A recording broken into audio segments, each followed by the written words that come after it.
नहमदुहु व नुसल्ली अला रसूलिल करीम, अम्मा बाद। सदर मोहतरम, स्टेज पर तशरीफ़ फरमा हमायदीन शहर, मेरे बुज़ुर्गों और दोस्तों, डॉक्टरों की तमाम तर हिदायत के बाद कि मुझे कुछ कहने में थोड़ा सा परहेज़ करना चाहिए, लेकिन चंद बातें मुझे कहनी है कि जिस तरह के झूठे इल्ज़ामात हमारे मुखालिफिन के स्टेजों से लगाए जा रहे हैं, जैसे अभी कल के जलसे में शेख आसिफ साहब ने ये कहा कि मुफ्ती साहब ने बम्बई में ओशीवारा कोई जगह है, वहाँ पर 179 करोड़ रुपए की ज़मीन खरीदी है। कभी कहते हैं कि खरीदी है और कभी कहते हैं कि सौदा किया है, उनको खुद ही पता नहीं। कहते हैं कि मेरे पास पेपर है, कागजात है। मैं उनसे कहना चाहता हूं कि आपके मुंह में घी शक्कर, आपके पास अगर कागजात हैं आप ले आइए, मैं आपको 50% का मालिक बना दूंगा। 179 करोड़। शायद अगर मैं उनको ये कहूं कि तुम 179 करोड़ लिख दो तो वो लिख भी नहीं पाएंगे।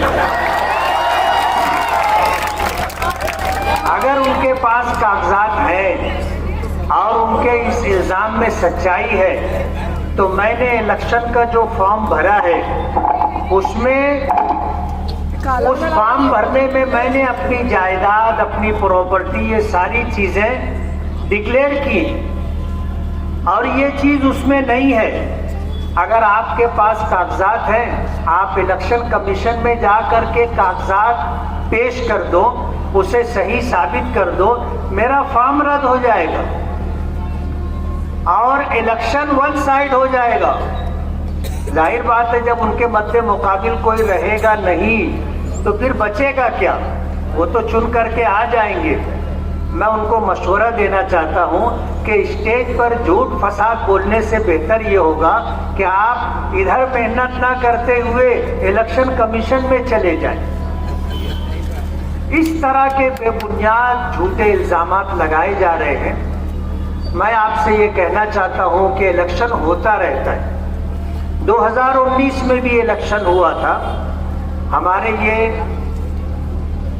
शेख आसिफ साहब दावा कर रहे थे कि 50,000 वोटों से हराऊंगा, 38,000 वोट से हार गए,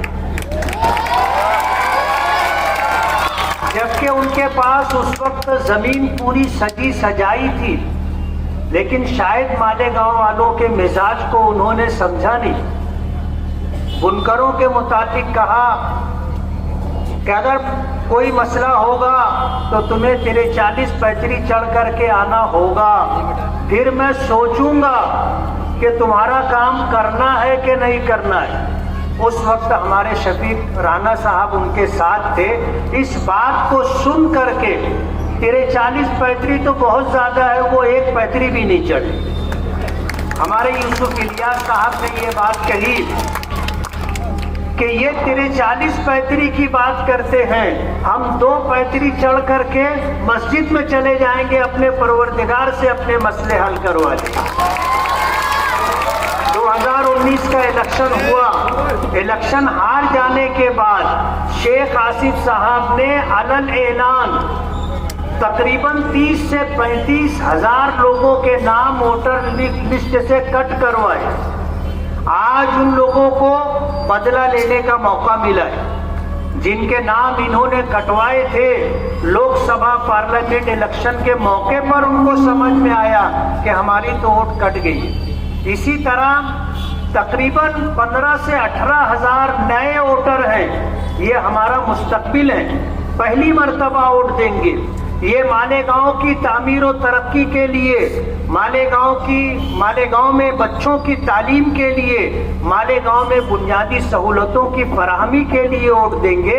मेरी उनसे ये गुजारिश है कि वो सोच समझ करके वोट दें कि उनका वोट